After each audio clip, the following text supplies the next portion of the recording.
Welcome friends to the new camera dot com channel. आज हम compare कर रहे हैं ZFC camera with the Fuji X-T30। ना if you are a photographer, आपको सिर्फ फोटोग्राफी करनी है, या आप व्लॉगर हो, वीडियो ब्लॉगिंग करनी है, या आप फोटोग्राफर प्लस वीडियो ब्लॉगर हो, या आप सिर्फ सिनेमाटोग्राफर हो, तो यहाँ पर हम हर एक के लिए एक अलग रिकमेंडेशन देने वाले हैं। तो चलिए इन दोनों कैमरे के फीचर्स को थोड़ा बहुत कंपेयर करते हैं, डिज़ाइन को कंपेयर करते हैं और साथ ही साथ अपनी रिकमेंडेशन को भी इसमें शुमार करते हैं इस कंपैरिजन में। तो आपकी जो भी पर्टिकुलर स्पेसिफिक रिक्वायरमेंट हो उस हिसाब से आप अपना सही कैमरा पसंद कर सको और सही सिस्टम के साथ जुड़ सको। तो चलो कंटेंट की तरफ रुख करते हैं। सबसे पहले डिज़ाइन पार्ट की बात करते हैं। दोनों ही कैमरा रेट्रो लुक के साथ आए हुए हैं। निकॉन ने first time retro design try करा है, बट बहुत ही सही ट्राई करा है। They are making camera from years, तो इस बार जो उन्होंने रेट्रो डिज़ाइन बनाया है वो भी काफ़ी सही है। और फ्यूजी तो ऑलरेडी अपने रेट्रो डिज़ाइन के साथ APS-C लाइनअप में पॉपुलर हो रखा है। तो लिटरली यहाँ पर दोनों कैमरे एक अच्छी रेट्रो डिज़ाइन के साथ आपको दिखने वाले हैं। साथ ही साथ आपको एक्सटेंसिव मैनुअल कंट्रोल दोनों कैमरे ऑफर करते हैं। तो मोर और लेस डिज़ाइन दोनों एक जैसे ही लगते हैं, बट हाँ अगर हम रियर साइड में देखें तो आपके ZFC कैमरे में एक very angle display screen Nikon ने इस बारी दी है।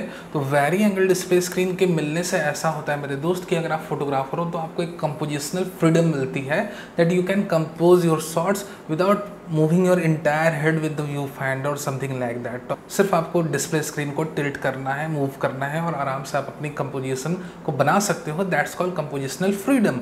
आपको पूरे कैमरे के साथ अपनी बॉडी को मूव नहीं करना है। बट यहाँ पर जो आपका X-T30 कैमरा है ये टिल्टिंग डिस्प्ले स्क्रीन के साथ आता है, मतलब एक लिटिल बिट कंपोजिशनल फ्रीडम आपको देने की कोशिश करी जाती है X-T30 के साथ। Again with the help of ZFC vari angle display screen, if you are a video blogger और कंटेंट क्रिएटर, तब आपको तो सिर्फ ZFC कैमरा ही काम आने वाला है, since the only camera in between these two जो एक very angle display screen offer कर रहा है, या एक कह लो कि selfie friendly display screen offer कर रहा है। और लास्टली हम हैंड ग्रिप को नहीं छोड़ सकते। इस बार मैं हैंड ग्रिप को शुरू में इंक्लूड कर रहा था अपने डिज़ाइन कंपैरिजन में, क्योंकि लिटरली इन दोनों कैमरे में आपको प्रॉपर हैंड ग्रिप नहीं मिलने वाले हैं। आपके X-30 में भी नाम का हैंड ग्रिप दिया हुआ है, और अगर आप उस हिसाब से देखो तो इसमें जो एसेसरीज़ मिलती है ZFC की, अगर आपको बहुत लग रहा है हैंड ग्रिप इंक्लूड करो तो एसेसरी लगा दो, तो वो आपको फ्यूजी X-T30 के सरीखे की हैंड ग्रिप आपको अपने ZFC में भी मिल जाएगी। Now moving on to the internal differences, major differences की बात करते हैं जो कोर स्पेसिफिकेशन में है इन दोनों कैमरे की। तो सबसे पहले नज़र पड़ती है सेंसर पे। सेंसर है 26 MP का BSI CMOS सेंसर फ्यूजी का, एक अच्छी रेजोल्यूशन आपको मिलती है। और वहीं हमारे पास है निकॉन का अपना 20 MP का tried and tested CMOS sensor, जो अपने लो लाइट परफॉर्मेंस के लिए जाना जाता है। तो लिटरली अगर हम डेटा को भी देखें, जो ISO रेंज हमारे पास अवेलेबल है, तो यहाँ पर आपकी जो स्टैंडर्ड ISO रेंज फ्यूजी के है वो 12800 में सिमट जाती है, वहीं ZFC 51200 तक जाता है। तो ये बात है मेरे दोस्त कि अगर आप देखोगे लो लाइट परफॉर्मेंस के कंपैरिजन इन दोनों कैमरे का, तो कहीं ना कहीं ZFC कैमरा आपको थोड़ा बहुत अच्छा परफॉर्म करते दिखेगा इन लो लाइट कंडीशन।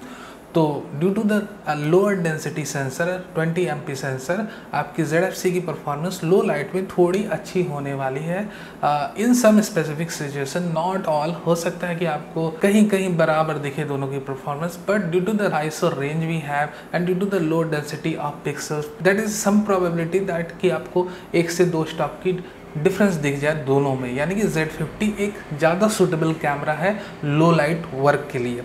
अभी मैं आपको एक और चीज़ बता दूं जो कि आपको बाकी कंपैरिजन रिव्यू जो करने वाले हैं इन कैमरों के वो नहीं बताने वाले हैं, और वो ये बात है कि यहाँ पर आपकी लोअर रेजोल्यूशन सेंसर के साथ एक बहुत बड़ी एडवांटेज एसोसिएटेड होती है, जो सिर्फ प्रोफेशनल फोटोग्राफर जो इन सेंसर के साथ काम कर चुके हैं उन्हें एक्सपीरियंस रहेगा। वो ये बात है मेरे दोस्त कि अगर आप 20 MP के सेंसर के साथ अगर अपनी ओल्ड स्कूल DSLR लेंसेज भी लेते हो तो आपकी आउटपुट शार्प आने वाली है। सीन्स मान लो कि आपकी लेंस की रिजॉल्विंग पावर थोड़ी लो भी है, क्योंकि आप एक लो रेजोल्यूशन का APS-C CMOS सेंसर यूज़ कर रहे हो, तो आपकी जो लो रिजॉल्विंग पावर की लेंस, कहने का मतलब है आपने ओल्ड स्कूल लेंस ली, आपने थोड़ी थर्ड पार्टी की अफोर्डेबल DSLR लेंसेस ले ली और अपने एडाप्टर के साथ अपने कैमरे को लगा दिया, तो यहाँ पर रिजॉल्विंग पावर की कोई इश्यू नहीं, क्योंकि आपका खुद का सेंसर एक लो रेजोल्यूशन का है। सो आपको हमेशा most of the time sharp output मिलने वाली है। और बात वहीं आ जाती है क्योंकि फ्यूजी का अपना 26 MP का BSI CMOS सेंसर है और उतनी थर्ड पार्टी लेंसेज फ्यूजी में अभी अवेलेबल है नहीं। Although they open there lens mount a year back, but हाँ अभी तक हम थर्ड पार्टी की प्रॉपर लेंस सपोर्ट की वेट कर रहे हैं। तो फ्यूजी की हाई क्वालिटी लेंसेज आपको ख़रीदनी है तब आपको 26 MP की प्रॉपर रिजॉल्विंग दिखने वाली है और फ्यूजी की लेंसेज जैसे कॉस्टली भी है। So in Fuji we do not have any resolving power issue, but the lenses are costly और थर्ड पार्टी का लेंस सपोर्ट अभी तक उतना प्रॉपर आया नहीं है। बट ZFC के साथ एक एडेड एडवांटेज है क्योंकि इसकी एक तो लोअर रेजोल्यूशन की सेंसर है, साथ ही निकॉन का अपना पुराना DSLR लेंसेज भी सपोर्ट करता है। तो you have to think about that कि अगर कल को मुझे एक पोर्ट्रेट लेंस की ज़रूरत पड़ी, जूम लेंस की ज़रूरत पड़ी, मैक्रो लेंस की ज़रूरत पड़ी, तो मैं थर्ड पार्टी लेंसेज जो DSLR के साथ ऑलरेडी कंपैटिबल्स है वो भी परचेस कर सकता हूँ और रिजॉल्विंग पावर की कोई इश्यू नहीं आएगी, यानी कि शार्पनेस की कोई इश्यू नहीं आएगी क्योंकि हमारा जो कैमरा है वो 20 MP सेंसर का है और यहाँ पर हायर रेजोल्यूशन सेंसर का कोई चक्कर ही नहीं है। तो लेंस की अगर रिजॉल्विंग पावर थोड़ी लो भी है, थोड़ा लो ग्रेड ऑप्टिक्स भी यूज़ हुआ है, तब भी हमें प्रॉपर आउटपुट मिलेगा।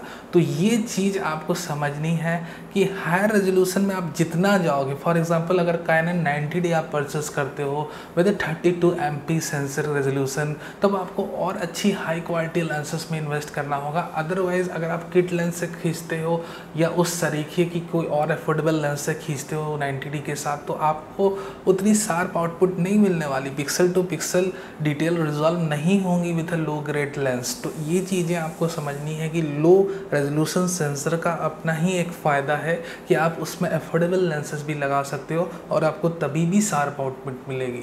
तो ये कहना था मुझे आपको। Now back to the comparison, back to the path again. अभी हम बात कर रहे थे सेंसर की, तो सेंसर के हिसाब से आपको थोड़ा सा लो लाइट एडवांटेज तो आपको मिलता है when you are using Z50 camera.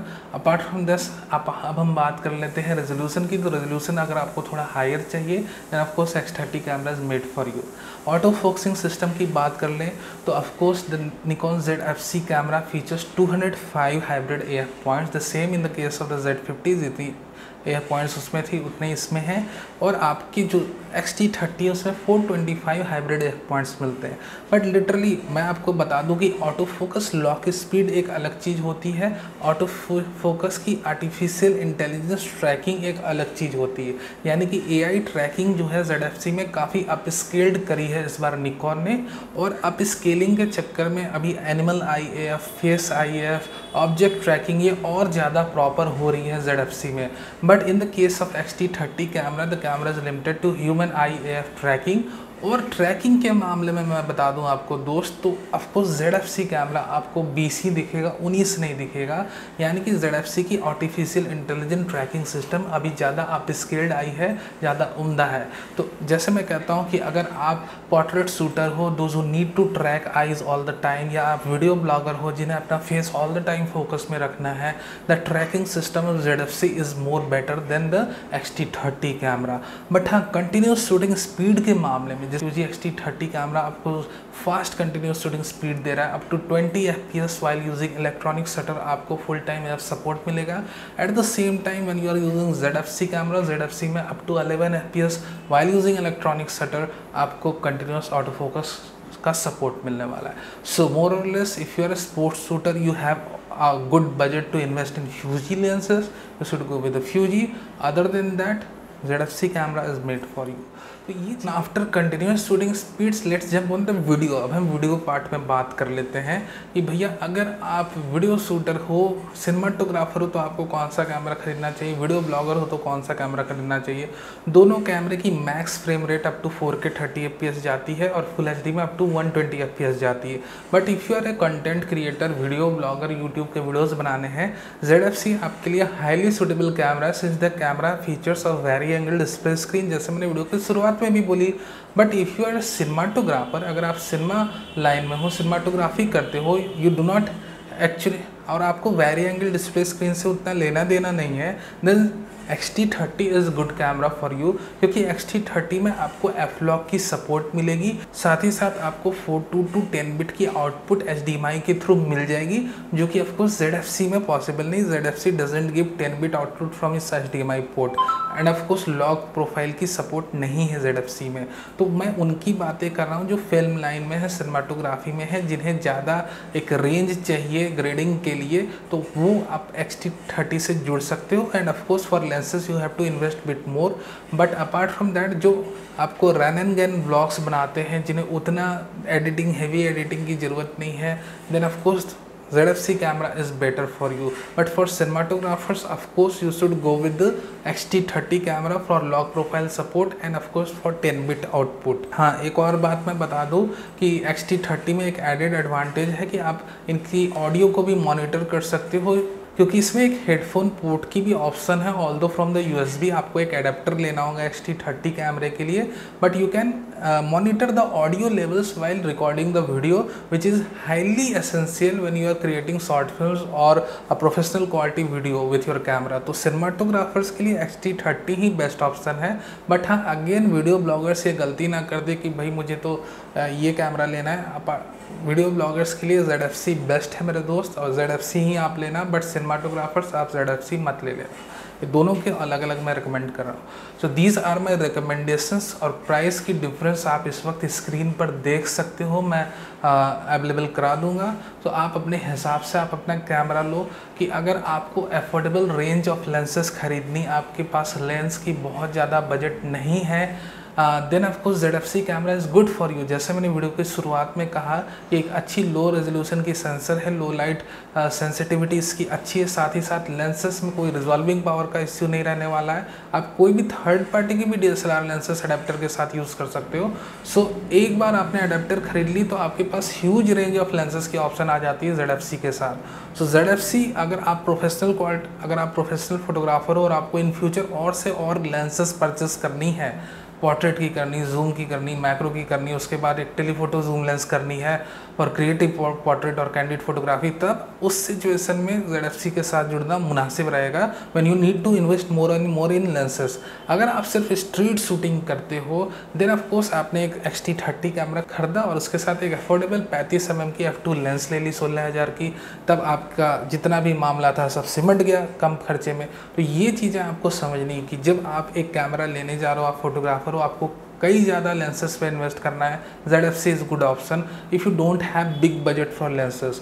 और अगर आपका बजट अच्छा है, then of course you should go with the X-T30 camera, क्योंकि रेजोल्यूशन भी हाई है और फ्यूजी की जो अपनी लेंसेज है काफ़ी अच्छी रिजॉल्विंग पावर रखती है, बट कॉस्ट उसका हाई है। और जैसे मैंने वीडियो पार्ट में आपको रेकमेंड करा कि अगर आप YouTube के कंटेंट क्रिएटर हो आप ZFC लो, अगर सिनेमाटोग्राफर हो तो आप X-T30 कैमरे के साथ जुड़ो। वीडियो देखने के लिए बहुत बहुत धन्यवाद। वीडियो अच्छा लगा हो तो लाइक करना नहीं भूलना, नहीं हो तो सब्सक्राइब भी कर लो for future updates, live news and rumours.